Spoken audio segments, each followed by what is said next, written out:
Welcome students. আজকে আমি আলোচনা করব ক্লাস 10-এর ইতিহাসের উপর। ইতিহাসের দ্বিতীয় চ্যাপ্টার স্বামী বিবেকানন্দ সম্পর্কে। আমি আগে একটা ভিডিও করেছি ধর্ম সংস্কার আন্দোলনে রামকৃষ্ণ পরমহংসদেবের উপর। এই ভিডিওতে আমি ভুলবশত কয়েকবার রামমোহন রায়ের কথা বলেছি। সেখানে রামমোহন রায় হবে না, সেখানে হবে রামকৃষ্ণ পরমহংসদেব। এইটুকুর জন্য আমি বলে রাখলাম। তাছাড়া ভিডিও শুনে তুমি বুঝতে পারবে যে রামকৃষ্ণ সম্পর্কে আমি আলোচনা করেছি, কিন্তু ওই দুবার তিনবার নামটা রামকৃষ্ণের জায়গায় রামমোহন বলে ফেলেছি। যাই হোক, আজকের ভিডিওর আলোচনা আমি শুরু করছি। তোমরা বিভিন্ন ভিডিওতে ভারতবর্ষের ইতিহাসের ক্ষেত্রে ধর্ম সংস্কার আন্দোলন সম্পর্কে জেনেছ। তোমাদের ক্লাস 10 সিলেবাসে আছে।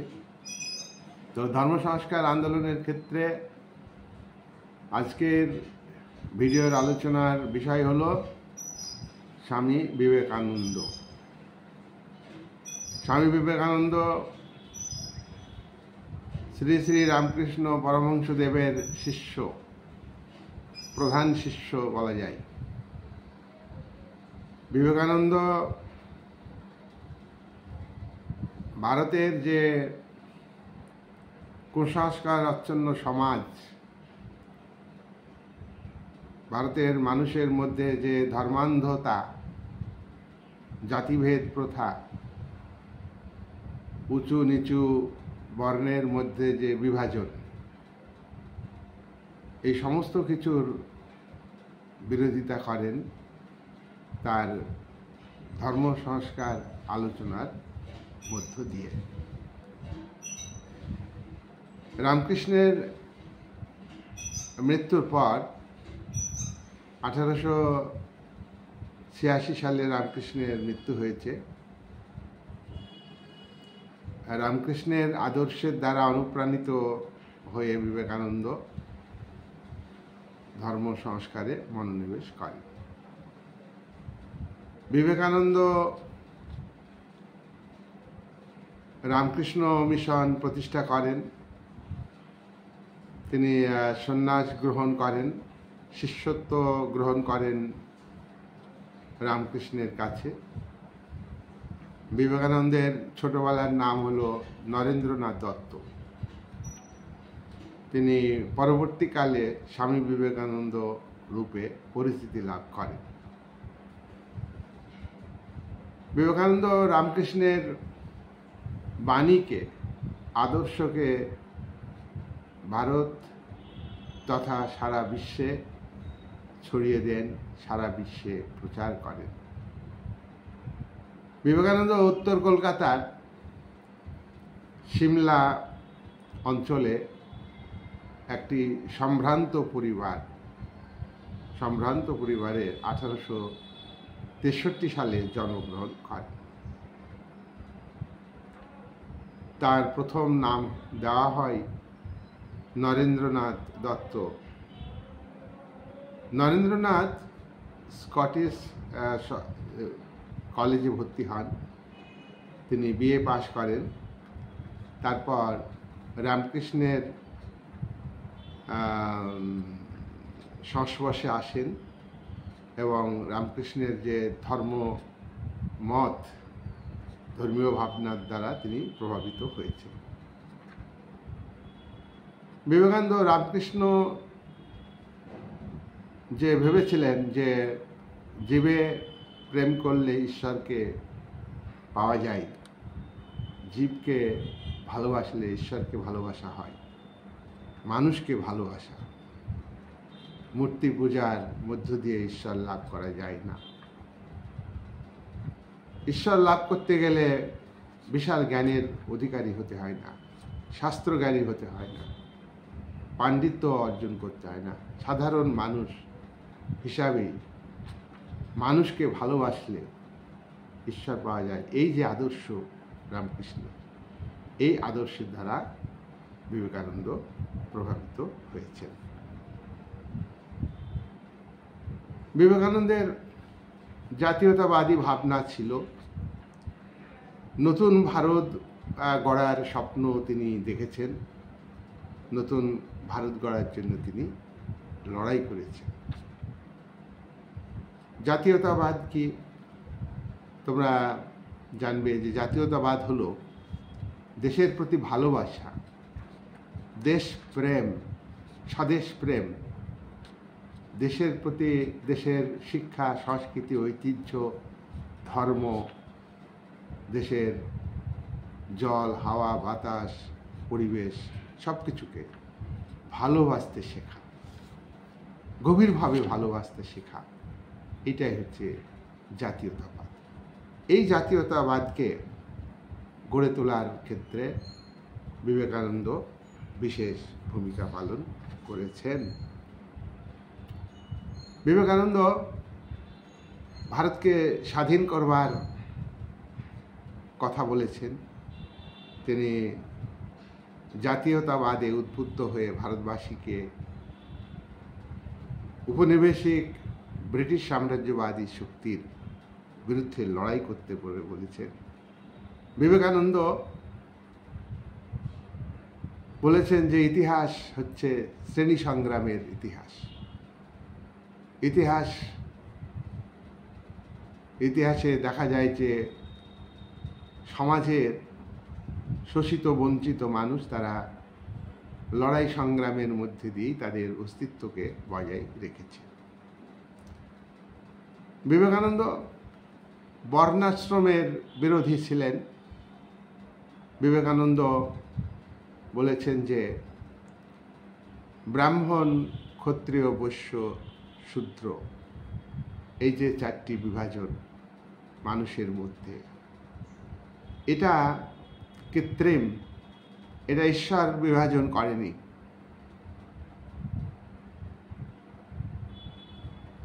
বৈদিক যুগে, আর্য যুগে যারা শিক্ষিত সচেতন মানুষ, তারা রাজাকে পরামর্শ দিতেন, তারা নিজেদেরকে ব্রহ্মদেবতার মুখ থেকে সৃষ্টি হয়েছে বলে ব্যাখ্যা করে ব্রাহ্মণ নাম দিয়েছে।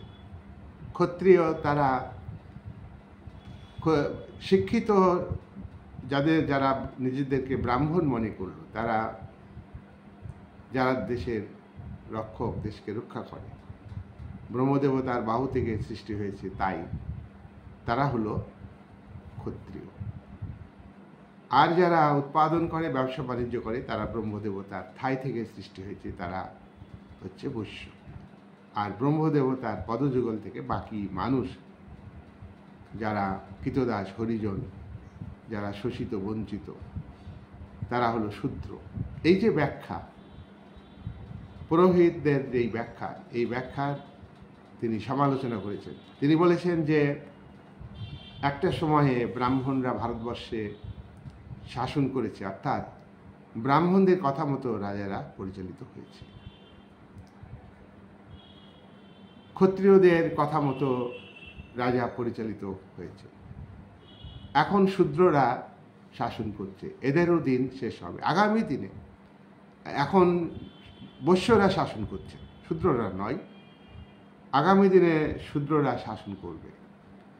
আগামী দিনে যারা অশিক্ষিত, অজ্ঞ, অসচেতন, যারা অস্পৃশ্য, অবহেলিত, লাঞ্ছিত মানুষ, তারা আগামী দিনে শাসকের ভূমিকা পালন করবে। তাই বিবেকানন্দ বলেছেন যে নতুন ভারত গড়তে হবে। ব্রিটিশ শাসনের বিরুদ্ধে তিনি প্রতিবাদ করেছেন। ভারতের দারিদ্রতা, ভারতের অস্পৃশ্যতা, জাতিভেদ প্রথা, ধর্মীয় গোড়ামি, কুসংস্কার, এগুলোকে উচ্ছেদ করার কথা বলেছেন, এগুলিকে ধ্বংস করার কথা বলেছেন। আজকে সমাজ ব্যবস্থা, আজকের ভারতবর্ষে যে ব্রাহ্মণ্যবাদ, সেটা থাকবে না। ক্ষত্রিয়দের শাসন পর্যায়ক্রমে ইতিহাসে যেভাবে শাসন করে এসেছে, সেই শাসনের অবসান ঘটেছে। ব্রিটিশ সাম্রাজ্যবাদী শক্তিকে তার শোষণের বিরুদ্ধে তিনি প্রতিবাদ জানিয়েছেন। তিনি ভারতবাসীকে জাতীয়তাবাদে উদ্বুদ্ধ হওয়ার আহ্বান জানিয়েছেন। তিনি বলেছেন তিনি দেশের জন্য, তিনি দেশকে মায়ের সঙ্গে তুলনা করেছেন। তিনি দেশ মাতৃকার জন্য কেঁদেছেন। শত শত বছর ধরে ভারতের যে বিদেশি শাসনের নামে অনাচার, অবিচার, অপশাসন, অত্যাচার চালিয়েছে, তিনি তার কঠোর সমালোচনা করেন। তিনি নারী নির্যাতনের বিরোধিতা করেছেন। নারীদের উপর যে অত্যাচার, নারীদের উপর যে কুপ্রথা, বিধবা বিবাহের যে বিরোধিতা ছিল, বাল্য বিবাহের প্রথা ছিল, এই সমস্ত কিছুর বিরোধিতা করেছেন। তিনি আধুনিক ভারত গ্রন্থে উল্লেখ করেছেন যে ভারতকে নতুনভাবে গড়তে হবে। ভারতের মানুষের দৈহিক শক্তি বৃদ্ধি এবং মানসিক শক্তি বৃদ্ধি, আধ্যাত্মিক শক্তি বৃদ্ধি, এটা ঘটাতে হবে। এখানে কোনো ধর্মের ভিত্তিতে নয়, জাতপাতের ভিত্তিতে নয়, ধনী গরিবের ভিত্তিতে নয়, ব্রাহ্মণ শূদ্রের ভিত্তিতে নয়। এখানে কোনো ভেদাভেদ থাকবে না। এমনভাবে জাতীয়তাবাদ গঠন করতে হবে। জাতীয়তাবাদের মধ্যে বিচ্ছিন্নতাবাদ, বিভেদকামী মানসিকতা থাকবে না। এক্ষেত্রে তিনি বিশেষ ভূমিকা পালন করেছেন। বিবেকানন্দ ভারত তথা বিশ্ব সমাজে ভারতের সনাতন ধর্ম, হিন্দু ধর্ম, যে তার উদারতার কথা, হিন্দু ধর্মের শ্রেষ্ঠত্বের কথা তিনি বিশ্ব সম্মেলন, আমেরিকার শিকাগো সম্মেলনে 1893 সালে তিনি তুলে ধরেছেন। অনেক বাধা সত্ত্বেও তিনি সেই সম্মেলনে ভাষণ দেওয়ার সুযোগ পেয়েছিলেন। তারই সুযোগে ভারতের সনাতন ধর্মের, হিন্দু ধর্মের শ্রেষ্ঠত্বের কথা, হিন্দু যে দর্শন, উদার দর্শন, সমাজ সংস্কারমূলক দর্শন, মানবতার দর্শন, মানব ধর্মের কথা তিনি সেখানে তুলে ধরতে পেরেছিলেন। বিশ্ব সমাজে ভারতবর্ষের ধর্মকে একটা বিরাট বিরাট জায়গায় প্রতিষ্ঠা করেছিলেন বিবেকানন্দ। পাশ্চাত্যের ধর্মের তিনি সমালোচনা করেছেন। পাশ্চাত্যের ধর্মের যে ধর্মান্তরিত করার প্রক্রিয়া, তিনি যে কোনো ধর্মে ধর্মান্তরিত করার বিরোধিতা করেছেন। সকল ধর্মের সার বস্তু যদি একই হয়, সকল ধর্ম যদি মানব ধর্ম হয়, ম্যান মেকিং রিলিজিয়াস হয়, তাহলে এক ধর্মের থেকে আরেক ধর্মের রূপান্তরিত করা দরকার নাই। মানুষ আন্তরিকভাবে যে ধর্মকে বিশ্বাস করবে, বিবেক দিয়ে বিশ্লেষণ করবে, মেনে নেবে, তার কাছে সেটাই হলো সেই ধর্মের প্রতি তার আসক্তি থাকা কাম্য। তার বিরোধিতা করার প্রয়োজন নেই। বিবেকানন্দ রামকৃষ্ণ মারা যাওয়ার পরে তার যে আদর্শ, জীব সেবা করা আদর্শ, জীবে প্রেম করে যেই জন সেই জন সে বিশেষ, এই যে বিবেকানন্দ আদর্শ, এটা রামকৃষ্ণেরও আদর্শ ছিল। এই আদর্শকে বাস্তবে রূপায়িত করার জন্য তার শিষ্যরা, রামকৃষ্ণের শিষ্যরা বেলুড় মঠে রামকৃষ্ণ মিশন প্রতিষ্ঠা করেন। এই স্বামীজি এক্ষেত্রে বিশেষ উল্লেখযোগ্য ভূমিকা পালন করেন। রামকৃষ্ণ মিশন 1897 সালে বেলুড়ে প্রতিষ্ঠিত হয়। এই রামকৃষ্ণ মিশনের মাধ্যমে সারা ভারতবর্ষে তথা পৃথিবীতে তোমার হিন্দু ধর্মের কথা, পরমহংস দেবের কথা, মানব সমাজে যে কুসংস্কার, ধর্মীয় গোড়ামি রয়েছে, সংকীর্ণতা রয়েছে, তার বিরুদ্ধে প্রচার করেছে এবং এবং সাম্প্রদায়িক সম্প্রীতির কথা বলেছেন। তিনি যুব সমাজকে শক্তিশালী করার কথা বলেছেন। যুব সমাজকে তিনি বলেছেন যে গীতা পড়বে, তার পাশাপাশি ফুটবলও খেলবে। তিনি এমনও কথা বলেছেন যে গীতা পাঠ না করে ফুটবল খেললে ভালো হয়, পরামর্শ দিয়েছেন। কিন্তু এটা বড় কথা না।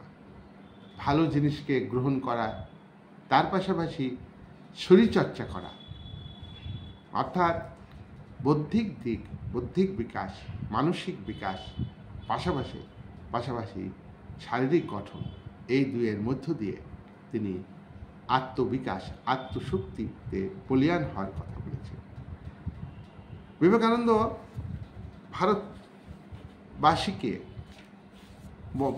ভারতবাসীর উদ্দেশ্যে বলেছেন,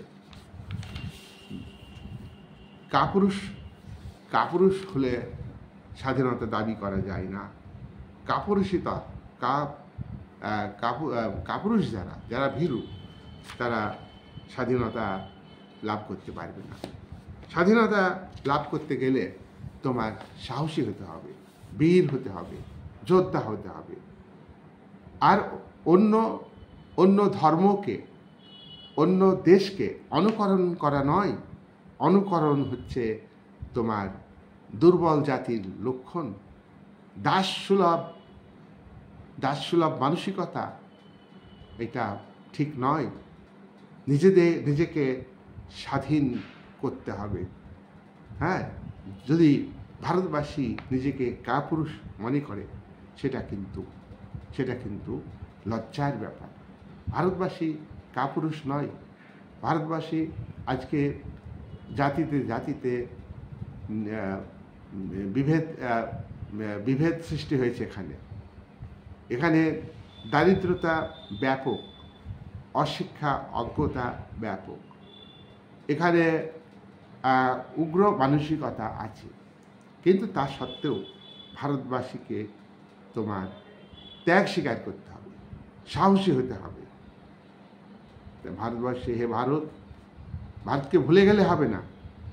ভারতবর্ষের যে নারী শক্তি, সেই নারী শক্তি নারীদের ভাবতে হবে। নারী জাতির আদর্শ হবে সীতার আদর্শ, নারী জাতির আদর্শ হবে সাবিত্রীর আদর্শ, নারী জাতির আদর্শ হবে দময়ন্তীর আদর্শ। নারী জাতিকে এ কথা ভুলে গেলে হবে না। এই আদর্শে শিক্ষিত হতে হবে। আর বিবেকানন্দ একটা মূল্যবান কথা বলেছেন। ভারতবর্ষের মানুষ যখন জন্মগ্রহণ করেছে, তিনি যে স্বাধীনতাটাকে কত গুরুত্ব দিতে, তার বক্তব্যের মধ্যে দিয়ে পরিষ্কার যে ভারতবর্ষের মানুষ হিসেবে যখন জন্মগ্রহণ করে, তখন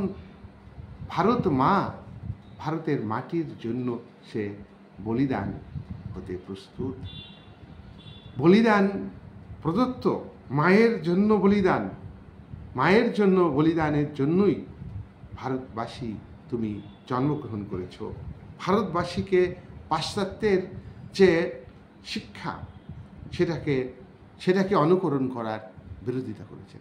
অন্ধ অনুকরণ, এটা একদমই তিনি পছন্দ করেন।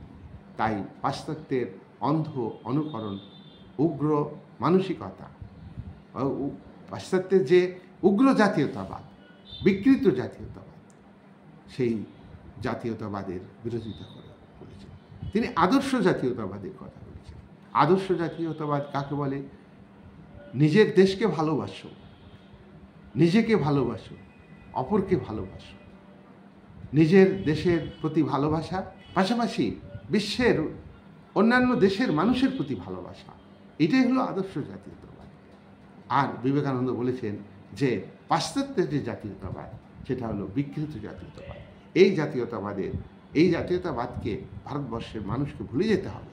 ভারতবর্ষের মানুষকে ভাবতে হবে যে ভারতবর্ষের মানুষ হচ্ছে আদর্শ জাতীয়তাবাদে বিশ্বাস করে, ত্যাগের আদর্শ বিশ্বাস করে। আর ভারতবর্ষের মানুষকে ভাবতে হবে, জন্ম থেকেই আমি মায়ের জন্য নিজেকে বলিদান দিতে প্রস্তুত। ভারতবাসী আমার ভাই। ভারতবর্ষের প্রত্যেকটা মানুষকে ভাবতে হবে, জাতির ভিত্তিতে নয়, ধর্মের ভিত্তিতে নয়। এখানে বিভিন্ন ধর্ম সম্প্রদায়ের মানুষ নয়, এখানে একটা ধর্ম সম্প্রদায়ের মধ্যে যে জাতিভেদ বিভাজন, বর্ণ, হিন্দু, নিম্নবর্ণের হিন্দু, মুসলিম ধর্মের মধ্যে যে বিভাজন বিভেদ, সব কিছু ভুলে যেতে হবে। সমস্ত ভারতবাসী, প্রত্যেকটা ভারতবর্ষের মানুষকে ভাবতে হবে ভারতবাসী আমার ভাই, ভারতবাসী আমার প্রাণ। প্রত্যেকটা ভারতবাসীর মধ্যে আমার প্রাণ আছে। আর ভারতের দেবদেবী হচ্ছে আমার স্বর্গ। ভারতের দেবদেবী আমাদের দেবদেবী, প্রত্যেকের দেবদেবী। আর কি বলেছেন ভারতের সমাজ সম্পর্কে? ভারতের সমাজ হলো আমার শিশুসজ্জা। আমি ছোটবেলায় যে বিছানায় শুই, তেমনই ভারতীয় সমাজ ব্যবস্থা। এই সমাজকে সংশোধন করতে হবে, এই সমাজকে কুসংস্কার মুক্ত করতে হবে। পাশাপাশি এই সমাজ থেকেই ভারতীয় সমাজকে উন্নত জায়গায় পৌঁছে দিতে হবে। কোনো বিদেশি সমাজে, কোনো বিদেশি সভ্যতাকে অনুকরণ করে নয়। আমার যৌবনের উপবন এই ভারতবর্ষ হচ্ছে আমার যৌবন। আমার যুব শক্তিকে এখান থেকেই গড়ে তুলতে হবে। আর এই ভারতবর্ষেই আমি মরব, এই ভারতবর্ষই আমার সব।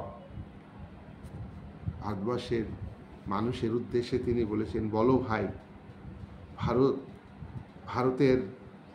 ভারত আমার স্বর্গ। তিনি বলেছেন প্রত্যেকটা ভারতবাসীকে বলতে হবে ভারত আমার স্বর্গ, ভারতের কল্যাণই হলো আমার কল্যাণ। দেশবাসীকে দেশের মাটিকে আগে ভালোবাসতে হবে। তাই আমরা দেখলাম যে বিবেকানন্দ অতীতের যে বিভাজন মানুষের মধ্যে, বর্ণাশ্রম, ব্রাহ্মণ, ক্ষত্রিয়, বৈশ্য, শূদ্র, এই বিভাজনের তিনি বিরোধী। শাসক শ্রেণী যেভাবে শোষণ করেছে মানুষের উপর, তার বিরোধী। তিনি সামরিক শক্তির উপরে গুরুত্ব না দিয়ে তিনি মানসিক শক্তির উপরে গুরুত্ব দিয়েছেন। মানসিক শারীরিক দুটি শক্তির উপরে গুরুত্ব দিয়েছেন। কাপুরুষতাকে তিনি প্রত্যাখ্যান করেছেন। তিনি সাহসিকতা, বীর যোদ্ধাকে তিনি গুরুত্ব দিন। তিনি বলেছেন একটা জাতিকে অনুকরণ করলে হবে না। অনুকরণ মানে পরনির্ভরশীলতা, এটা ডিপেন্ডেন্সি। এর মধ্য দিয়ে একটা জাতি স্থায়ীভাবে ভবিষ্যতে চিরস্থায়ীভাবে উন্নতির শিখরে থাকতে পারবে না। তাই বলছেন যে আত্মশক্তি আমরা চাই আমি চাই ভারতবর্ষের মানুষের মধ্যে যে শক্তি আছে, প্রত্যেকটা মানুষের মধ্যে শক্তি আছে, তাকে বলে আত্মশক্তি।